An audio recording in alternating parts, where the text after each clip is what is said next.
From the Oregon State University Extension Service, this is Pollination, a podcast that tells the stories of researchers, land managers, and concerned citizens making bold strides to improve the health of pollinators. I'm your host, Dr. Adoni Melathopoulos, Assistant Professor in Pollinator Health in the Department of Horticulture.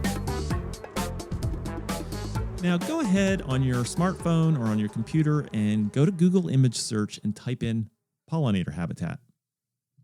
No doubt what you're looking at right now looks something like your garden. Flowering tree and shrubs, lots of forbs, lots of color, lots of dazzle, really obvious. Now, what if I were to tell you that some of the best pollinator habitat in North America doesn't look anything like that? We can think about the deserts and the basins, but also the grasslands, native grasslands on the Great Plains. You would not see all that flowering plant diversity when you're going down the interstate, as many people do when they go across the Great Plains at high speed. But if you take the time to look, you'll notice that there's a lot of wonderful plants, and accompanying them is a lot of wonderful pollinator species. In this episode, we're going to take a look at the Great Plains with Clay Bolt. He's the communication lead for the World Wildlife Fund's Northern Great Plains program. We're going to hear about that program in this episode. He's also a conservation photographer, and he loves photographing small things. So the Great Plains for him is like a kid in a candy shop. There's lots of subtlety and a lot of wonderful things to see, but you really have to get in close. So without further ado, let's join Clay all the way over in Montana this week on Pollination.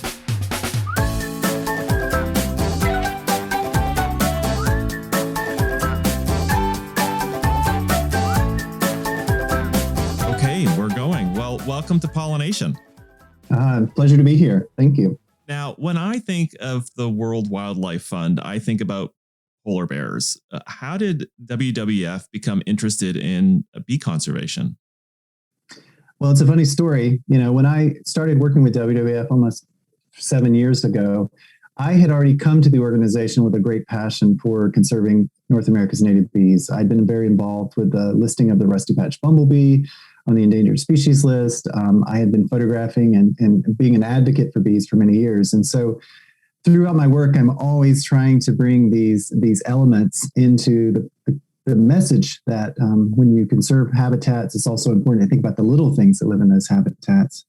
And so, as you know, over the last few years, there's been a lot more emphasis on pollinator protection, and I'm always looking for those opportunities. And so over the last few years, we've had opportunities with some major corporations who are interested in protecting pollinators. And so we've been able to roll that into our work over the last few years. Fantastic. Well, I know one of the areas of focus, pollinators are such a large topic, but an area of focus has been the Northern Great Plains, the native grasslands. So to begin with, can you describe why this specific region is important for bees and, why should our listeners care about the Great Plains?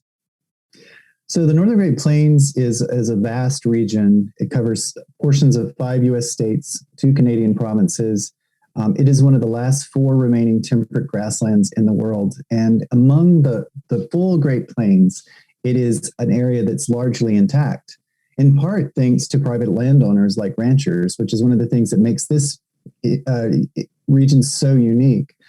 So for WWF, we have 2 field-based programs here in North America, one in the Arctic and one here in the Northern Great Plains. And we focused on this region not only because of the intactness of the grasslands, but because of the opportunity to restore bison and to work with native nations, to work with ranchers, but also because of the value that this region plays to all of North America. The grasslands, a lot of times I think when people think of grasslands, they think of maybe your front lawn, just an area of a monocultural crop. There's nothing there.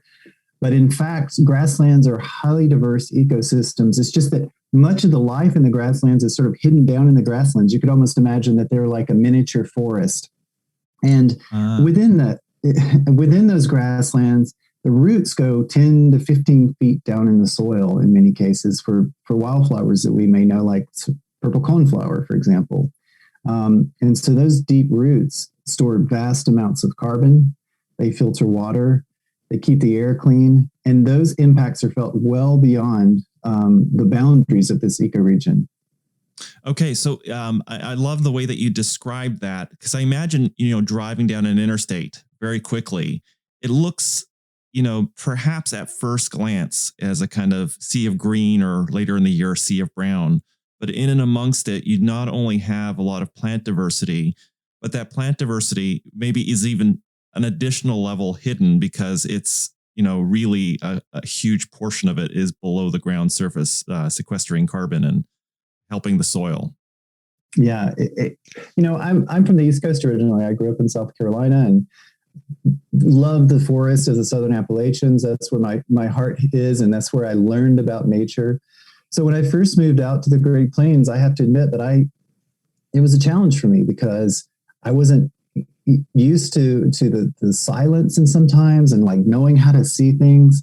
So I really just spent a lot of time just sitting in grasslands and listening and looking. And the more I did that, the more was revealed to me that there's so much life happening there. You just have to be patient. There are birds that crawl through the grass like mice. There's salamanders. There are so many pollinators that live down in those grasses. So it's it's a landscape that rewards someone for being patient.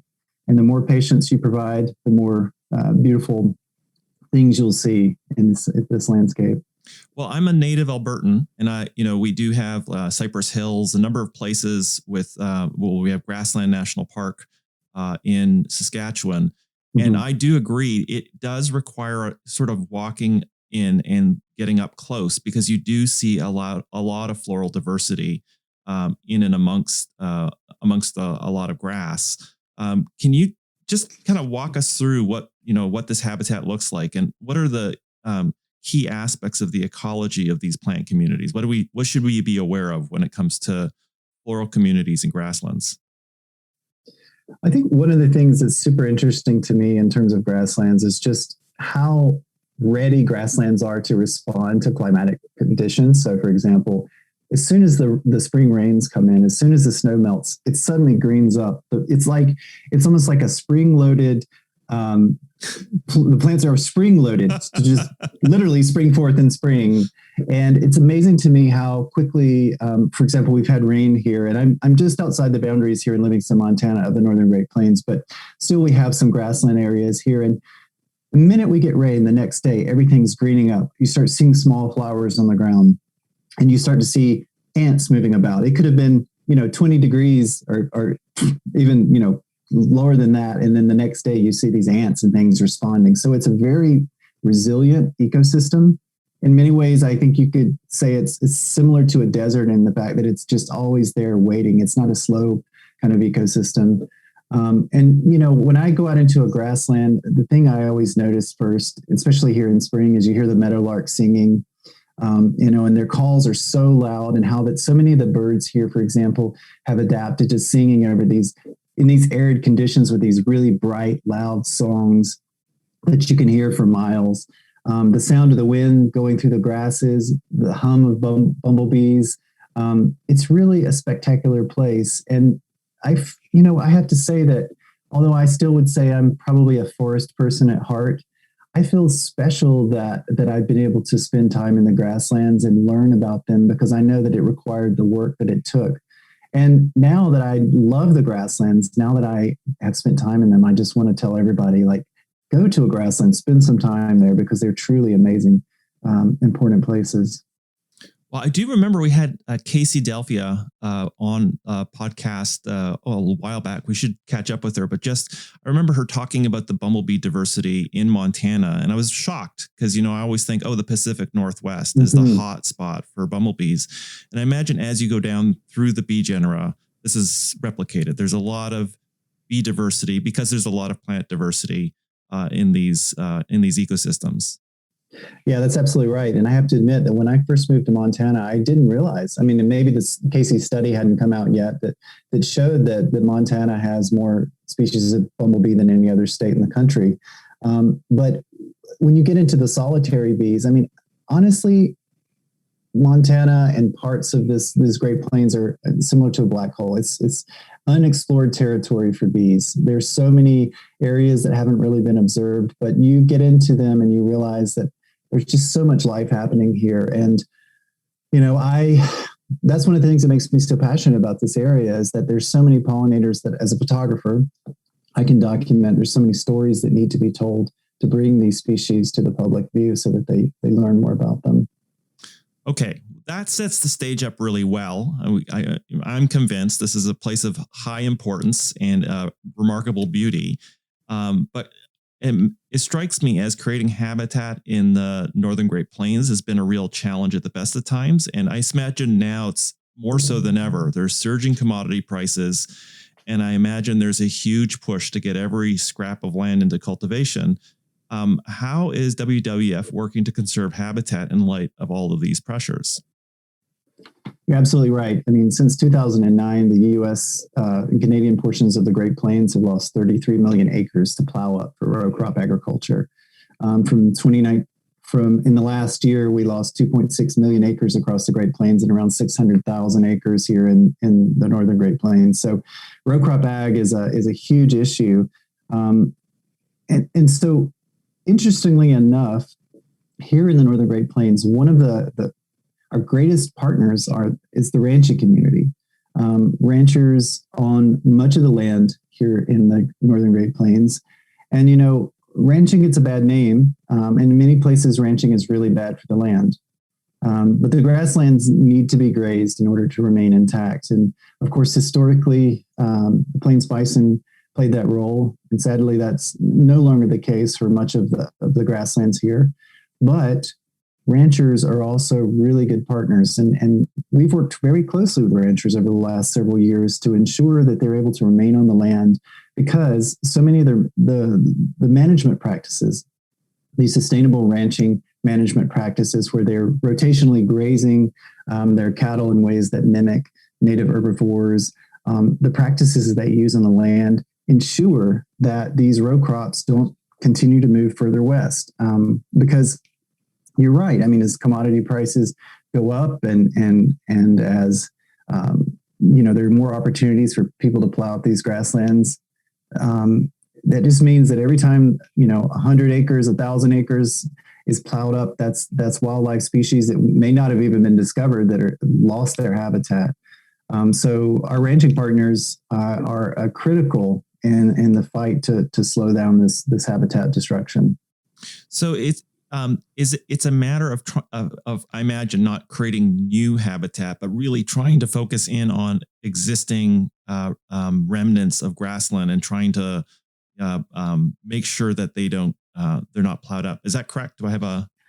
No, that's correct. I mean, so there's a couple things we're doing. One, you can imagine, coming from the East, it was hard for me to wrap my head around what it means to have a large property. But out here, people manage ranches that are like 20,000 acres. So that's a vast, at least in my estimation, that's a vast tract of land just on a single ranch that can support a whole host of wildlife species. So the first thing we're trying to do is provide our ranching partners with the tools. We're trying to provide connections and funding whenever possible to help increase their positive impacts on the land, so that they don't in turn have to make difficult decisions about paying the bills and going to the alternatives such as plowing up the grasslands. The ranchers we work with love the land. They do it because it's a labor of love, not because they're getting rich or anything like that. I think that's one of the misconceptions sometimes, is because they have this history, this familial history over the last several generations with the land, and they love it, but it's a tough business. And so we try to ensure that they're able to stay on the land and do that work.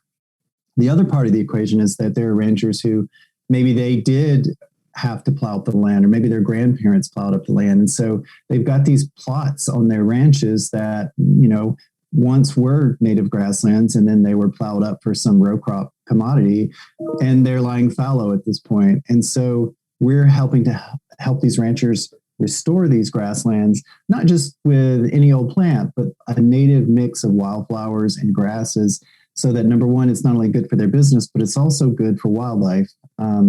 So many of our ranching partners care about the birds on their land. They pay attention to when the pronghorn migrate through. And more often, I'm getting people sending me videos of bumblebees, for example. So they're really paying attention to the land. They just want to keep it intact. It's really wonderful. I know an equivalent situation here in sweet cherry production. There's a lot of draws that have remnants of oak savanna, and sometimes you walk in and you think, oh, this is going to be a tough sell. And then you see, oh, a number of those growers are already doing bird conservation and are plugged into conservation efforts, and they already understand how it works. And they are really proud of some of the successes that they've been able to achieve on their farms. Yeah, that's absolutely correct. And, I think one of the things that I've learned over the last several years, and in fact, even before coming to the Northern Great Plains, having grown up in the South, there are a lot of people who at their core are conservationists. We have a lot of overlap. It's just how we discuss it that sometimes matters. And so I think one of the things that I've learned is that at the end of the day, whether somebody is conservative or liberal or whatever, we all have this sort of Venn diagram where we overlap and we care about the land. And that's where we try to meet with our partners, because we all know that these lands are important, not only for the wildlife and for water and air, but, many people's livelihoods rely on these lands remaining intact. And so I think it's really about shifting your perspective in the ways that you work with people. And you're right. You go into these properties and I can get excited about talking about, oh, wow, I can't believe you got this bird here on your property. Or I can't believe, oh, look at this, is a tiger salamander. And you can see the pride on their faces, that they have these things on their property, the places that they manage. So I think just focusing on those positive similarities is a really great way to go forward with conservation. I suppose the other end of that dynamic is for the public, seeing this work is hard, or even conceptualizing, how a grassland is a key pollinator habitat. How are you trying to get that part of the message out to the public so that they also can see the value in these efforts? That's a great question. Well, one good example would be the partnership that we developed about a year and a half ago with Airwick Scented Oils, the air freshener brand. An air freshener brand. I know it sounds a bit strange. What's the connection between air fresheners and grasslands? Well, air fresheners and scented oils come from flowers. And of course, we know that pollinators need flowers to survive. And so Eric approached us and wanted to collaborate on a project. And we ultimately wound our way to this idea. Okay, bees need flowers. Flowers grow in the grasslands. Grasslands have been plowed up. What can we do to actually make a difference? And so we said, well, what if we work together to restore a bunch of land here in the Northern Great Plains, land that has been plowed up previously. And so we committed, or Airwick committed to funding the restoration of 23,000 acres, but we called it 1 billion square feet. And the reason we said that is because, in sort of thinking it's kind of weird to think about things and restoring things in square feet. But we wanted this idea to spread beyond the Great Plains, that even a square foot of pollinator habitat can make a difference. We wanted homeowners to realize, number one, that even if they only have an apartment with a balcony where they can plant a square foot, that can feed some bees. And also we wanted people to realize that, sort of have a miniature version of a prairie or a natural wildflower habitat in their backyard, so that they could begin to see how their everyday actions matter, and also sort of have that mental connection back to the Great Plains. And so this project's been super, super exciting, because not only are we starting to restore these grasslands here in the Northern Great Plains, and I'm super excited to see how pollinators will return, but also we've got a lot of people, in cities throughout the country who are getting these seed packets. Airwick is sending out thousands and thousands of seed packets, regionally appropriate, sustainably sourced seed packets to different regions around the country, so that people can have their own little mini grassland habitat. So it's been a really fun project so far. I love the idea of really motivating people to create pollinator habitat in their garden and learn about pollinators firsthand. But I also love the way in which the scale of what's being done on the Great Plains can be sort of communicated back, that, in some ways, these big remnant habitats really need to be a priority in terms of public policy. And so I love that conversation that goes on between the two. That's a brilliant campaign.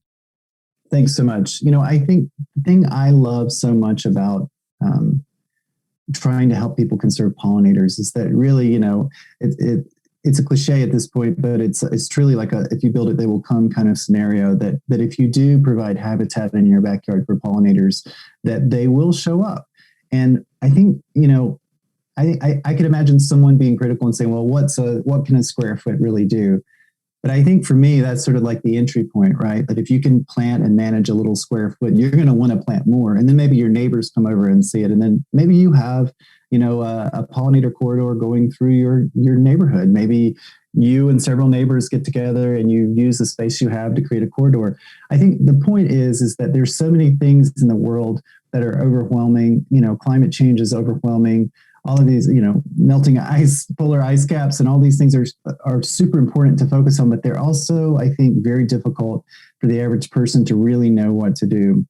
But with pollinator conservation, even if you're in a major city, there are some spectacular, quite often rare bees in many cases. I know, like here in Livingston, Montana, we have the Western bumblebee. I have it in my backyard, and so I'm doing things in my community to try to help provide habitat. There's cases like that throughout the country. The Rusty Patch is another example. It's very strong, has a stronghold in Madison, Wisconsin. The idea is that we can make a difference and we can see the results of those differences. And I think for me, all of that helps people realize, okay, now I can think about the Great Plains and I can realize that, okay, there are landowners there who are trying to do the same thing. I just really want to help people. I want to make it real for people. And that's the goal of this campaign. Fantastic. Well, what's sort of the horizon of like how much land does WWF hope to hold on to or restore? What's sort of the in your wildest, well, not your wildest dreams, what's your kind of expectation and hope for like in the next 5 years what you will have accomplished? Well, I can speak in a broad general goal, and that is that we want to stop any further conversion of grasslands, because as I mentioned, we're losing thousands and thousands of acres, and at times over the last few years, we've lost grasslands at a faster rate than forests have been cut down in the Brazilian Amazon, to put it into perspective, which is kind of a mind-blowing thing to realize that this is happening in our backyard. Uh-huh. And so our goal is really to stop that plow up and begin to restore those grasslands so that it doesn't continue. So last thing before we take a quick break, I when you talked about also doing restoration projects where a rancher may have plowed, I imagine for silage or for some kind of for hay, had plowed up some area and restoring it. Tell me a little bit about what in your what you've seen in terms of a successful restoration project. What does that even look like, and how does that walk us through what that kind of project looks like? So you're right. I mean, there are many cases where maybe a rancher hasn't even plowed it up themselves. Maybe their grandparents plowed it up. As people moved out west, there was a lot of experimentation happening where people thought, well, this works in Pennsylvania, let's try it out here in South Dakota. And of course, the region is very different. So there's a lot of land on many of these ranches that they're laying fallow, basically. And so what we do is we go in and we provide the funding, or we work directly with seed companies to provide a mix of forage, both grasses as well as wildflowers that go towards restoring the native balance of the plant communities there. And of course, you can't plant everything. And ranchers may say, well, I need to have X amount of grasses for my cattle. But all of that starts the process of healing the land. And that's really the goal, is to give that jump start to healing the land. And what's amazing to me is as birds fly through and deposit seeds and those kinds of things, the ecosystem does restore itself. Now, it doesn't happen overnight.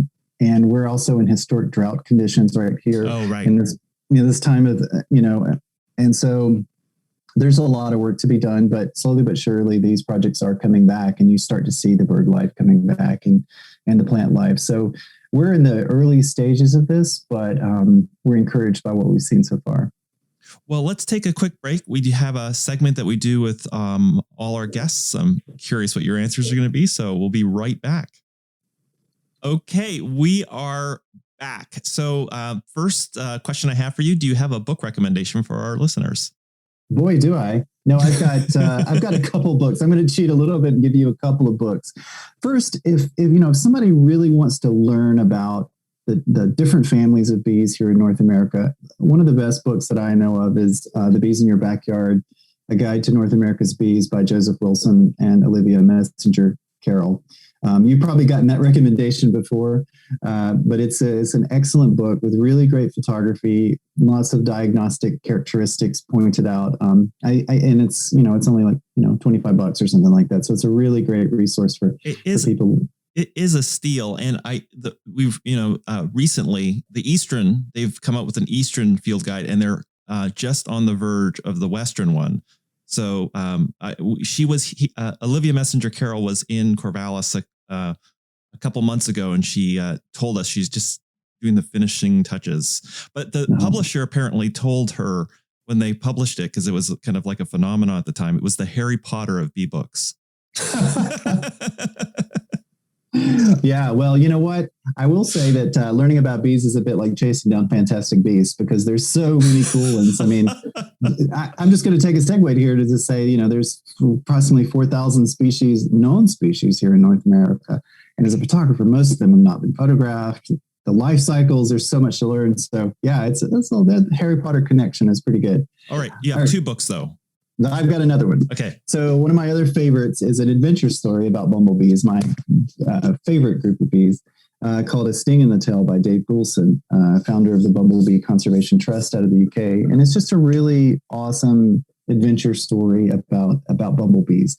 It's a really fast read. Oh, can I tell one more? Can I give one more recommendation? I'm sorry, I'm going to do this. And it's not about bees, but it's just such a great insect book. It's called The Fly Trap by Frederick Sjoberg, I think, Sjoberg. What a great book. It's about a guy who's obsessed with hoverflies in this little island in Europe.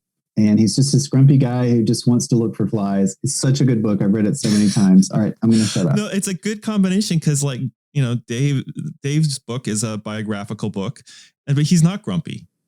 Yeah, he's not. He's very polite in a very British way. However, Frederick Sjoberg, very, very grumpy, and I just love it. Those are great book recommendations. Thank you so much. We'll have them linked below in the show notes. And I guess our next question is, do you have a go-to tool?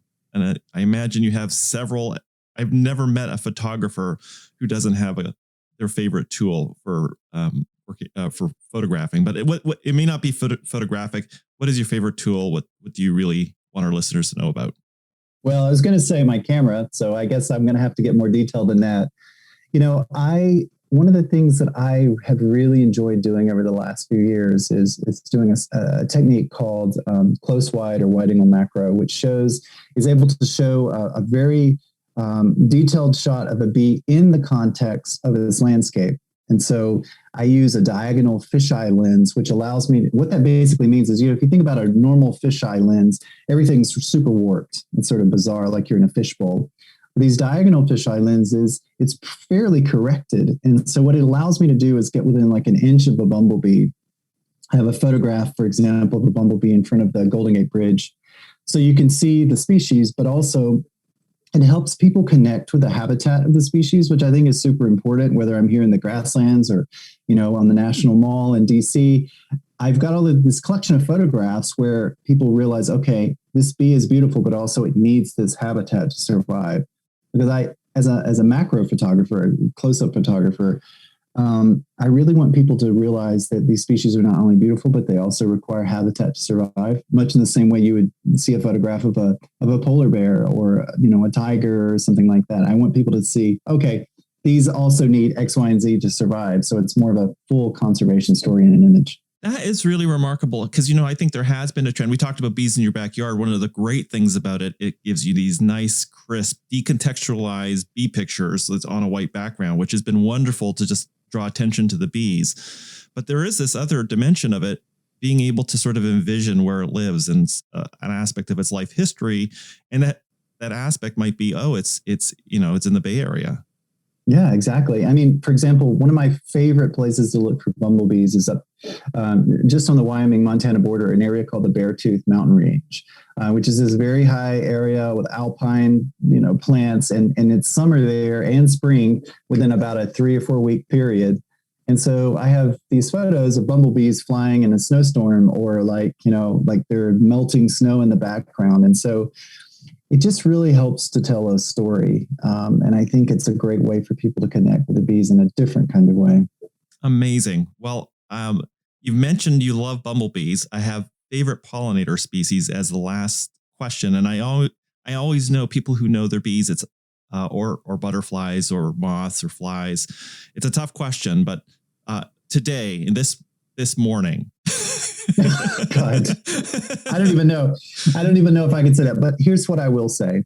The rusty patch bumblebee, when I started working on that story, now everybody talks about the rusty patch, but back then I saw a specimen on a pin in Great Smoky Mountains National Park. It was a species that had been common there for a long time. And at that point, it had declined 90%, and it wasn't on the headlines. Like, it wasn't everyone's darling like it is now. And so I decided in that moment I was going to do something to help out the Xerces Society for Invertebrate Conservation to propel that species to listing, because at that time, they had proposed it for listing, and the Fish and Wildlife Service is supposed to get back within 90 days to say yes, the species warrants being listed, or no. And it had been nearly 900 days at that point. So the bee needed a publicist, and I wanted to be that person. And I have to say, when I saw it in the field, it's not the most spectacular looking bumblebee I've ever seen. It's got a little round head. It's not as bright and orange as some of our Western species, but I just fell in love with it because it was the perfect candidate to me of like the idea, that every species deserves to be here. And I love this. There's this quote from Leopold: "There are those who can live without wild things and some who cannot." And I'm definitely one of those who cannot. And this species was one that I wanted to be around for a long time. So it's in my heart. I also love the way that you described the rusty patch bumblebee in thinking about grasslands. In the grasslands, in some case, at first glance, you may not fully appreciate them, but there's a whole world going on there that would be really sad to lose. So thank you so much for being on this episode, telling us about the great work that you're doing, and good luck. And we hope to have you back in the future. It was a real pleasure. Thank you so much. Thank you so much for listening. The show is produced by Quinn, Sin, and Neil, who's a student here at OSU in the New Media Communications program, and the show wouldn't even be possible without the support of the Oregon Legislature, the Foundation for Food and Agricultural Research, and Western SARE. Show notes with links mentioned on each episode are available on the website, which is at pollinationpodcast.oregonstate.edu. I also love hearing from you, and there's several ways to connect with me. The first one is you can visit the website and leave an episode-specific comment. You can suggest a future guest or topic, or ask a question that could be featured in a future episode. But you can do the same things on Twitter, Instagram, or Facebook by visiting the Oregon Bee Project. Thanks so much for listening, and see you next week.